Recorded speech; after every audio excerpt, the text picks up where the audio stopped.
Hi and welcome to another update of Ammanford Junction. This is well overdue. I've been saying for weeks now that you'll be getting a new video. It's partly because I've just recently started a new job, been on holiday and just been really busy at the moment, so apologies for the lack of updates or videos in general on the channel. Hopefully I'll be getting a few more coming your way. I've been working on one other than this video as well, so that'll be up on YouTube soon. I've also got some new video editing software which I'll be using to hopefully improve the videos a little bit. So I'll sort of get on with what has been going on in the layout. So basically there's been some big changes on the layout recently, or as well as being in progress as well. I've finished the track work. I think now I'm almost finished with the track work. I've got to get a few more points and a little bit more track to sort a few things, sort a few areas out around the track. But it's been altered. At this end of the layout, the station end's all exactly the same, and that won't change, I don't think. But at the other end, it's changed, so I'll show you that now. So as you can see, I've moved the transformer site, which is about here on your screen, from over here, where that space is, to where it is situated now. And the track, instead of where the tanker train is on, instead of bending nearer to the through fast lines, it continues on more of a straight path, as well as the other track just next to it. I wanted more of a more sort of straight outlined track where it goes down, and my plan is for the next board is to go over another bridge, and there'll be a road underneath this bridge. And quite commonly when you see more than sort of two tracks, you sort of have two adjacent bridges next to each other and with a bit of a gap in the middle. So where the platform is at this end, I'll keep that gap, and that gap will create another gap when the two bridges go in parallel next to each other. On the left you still got the small siding, which you usually see the 57 lingering in, and my plan is for that to stay. Although the wagon works, which would have been situated a bit further around where behind the trees over there is, that will be gone now. That will be replaced by something else, not of a railway theme, but probably maybe an office block or warehouses, or something like that. More houses, maybe shops, something or other. I haven't quite decided yet. So that'll be that. You still got the side, and it does about start to branch off. That will actually lead into the third adjacent bridge, and they all going to be going into a goods loop for goods trains to hold in while passenger trains pass. And further, once it's gone across the bridge, further to the left will be some more sidings, but they'll be much more overgrown and have a disused look. Maybe the odd tamper in there, or some disused wagons which will be permanently fixed in place in one of the sidings, maybe. Something like that, maybe a tamper or some departmental stock permanently situated there, to add a sort of another cameo. So yeah, that's my plan there for now. Some of the sort of stuff I would have used at the wagon works, or previously the TMD, which was going to be situated there. I'm planning to have a TMD, sort of a small TMD, somewhere else when I extend the layout. So I'll be keeping those for a later date when I start on another board. So that's probably what I want to do. I've also decided on some changes on the rest of the layout, which I'll show you now in accordance to this. As you can see, the layout on the town side and the road side of the scene is yeah, quite in not, probably better to say, not in its best looking days. This is because I plan to redo it slightly. There's stuff that I wasn't happy with, the station building being one of them. Although I think it was okay, it just didn't fit in quite right. It wasn't in the right place. The other thing was stuff just didn't quite go where I wanted it to. So I just thought I would restart again and give everything the amount of space I wanted it to, with the features I wanted it to, instead of trying to cram them in places where they're not likely to fit as well. So all the high street sort of lower leaf shops all stay in the same place. And my plan is to have this end up here a more of a town scene, and do whatever our Junction's done with his layout more, and slowly gradually move towards this end of the layout when it's extended as a more sort of edge of the town, where there's more industrial stuff, and keep this end as more of a town scene. As it goes out of the town, we'll have more of an industrial estate themed, maybe a few more houses rather than all the shops, and have the shops all down towards your left. And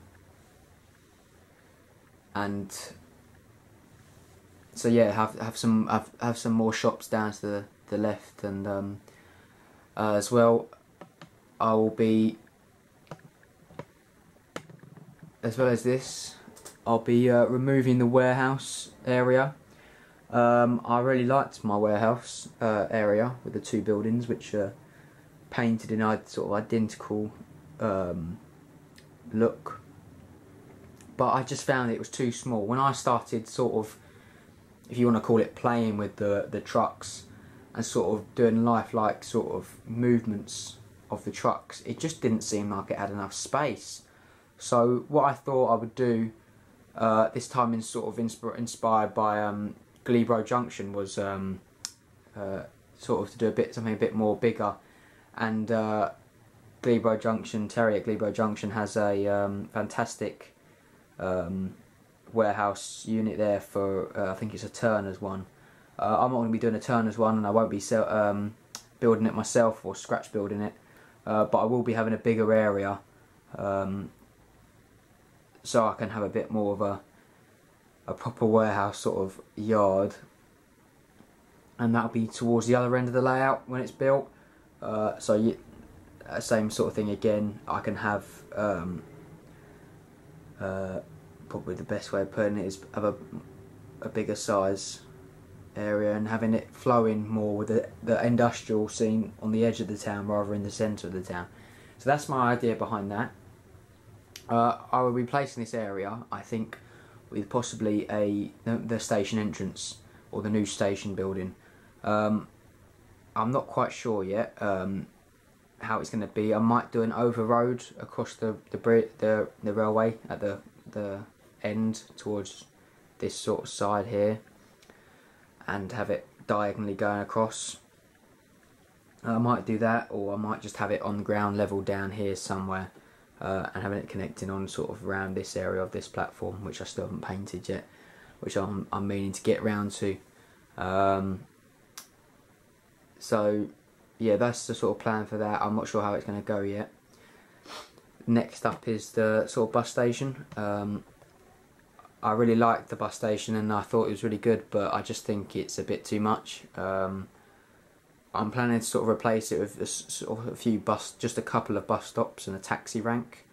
Yet again, sort of more nearer up this end with the station entrance, which would make a bit more sense, a bit more, not quite as high key as this one, but a bit lower, a bit more low key, a bit more sort of smaller town. It's not the biggest of towns where I'm trying to model, so yeah, just something a bit smaller maybe, and I can then use that space for something else. So that, yeah, that's also on the agenda to be done.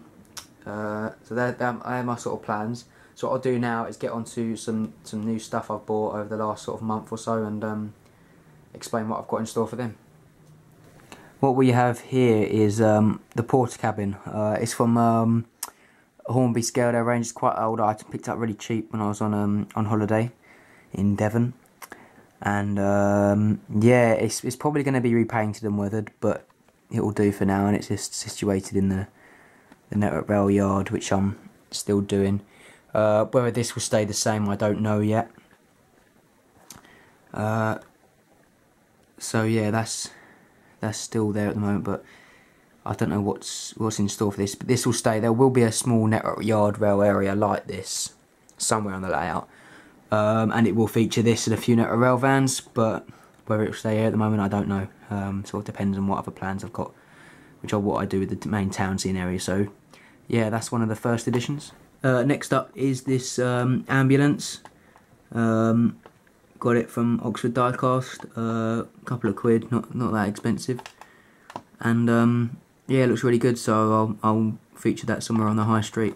It's just parked up here for now, out the way. But yeah, that'll feature as well.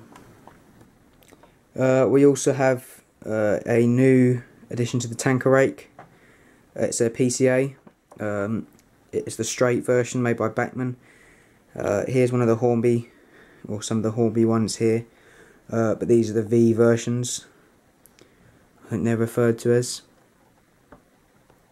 So yeah, and you commonly see these mixed together in sets. So I bought myself one of those in plain livery, and further in here, got the one with the blue circle cement branding here as well.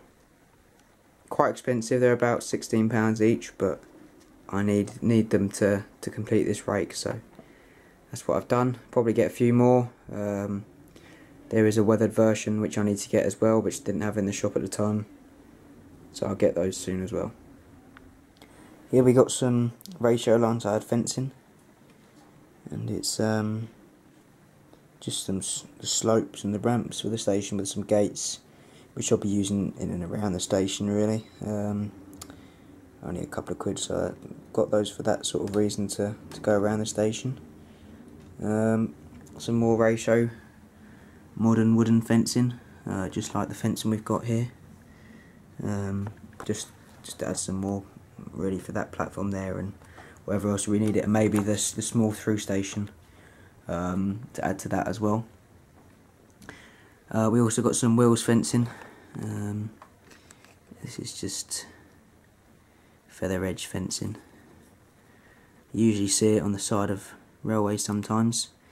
Usually it's got some graffiti or something over, but it's actually sort of just left there where they haven't been bothered to take it down, and it's got more modern fencing doing the duty of sort of the edge of the railway line. Usually it's got some more modern fencing such as this. You can't see the netting on that, there we go. Yeah, so usually it's got something like that, but sometimes they haven't taken all of the old fencing down, it's still got parts of that there. So that's the idea behind that, and I'm going to have some of that as well. I can also use it behind some of the terraced houses as well with the gates, which is a good thing as well, so it'd be quite versatile in the layout. Been also getting some flower beds for the station. I'm not sure about this one, it's quite big. It's from Arbon Hamlet in Scotland, and it's quite well detailed. I quite like it, but it's a bit big. I've also got this one second hand from a fair. I don't know if you can just about see this. I'll get it out for you.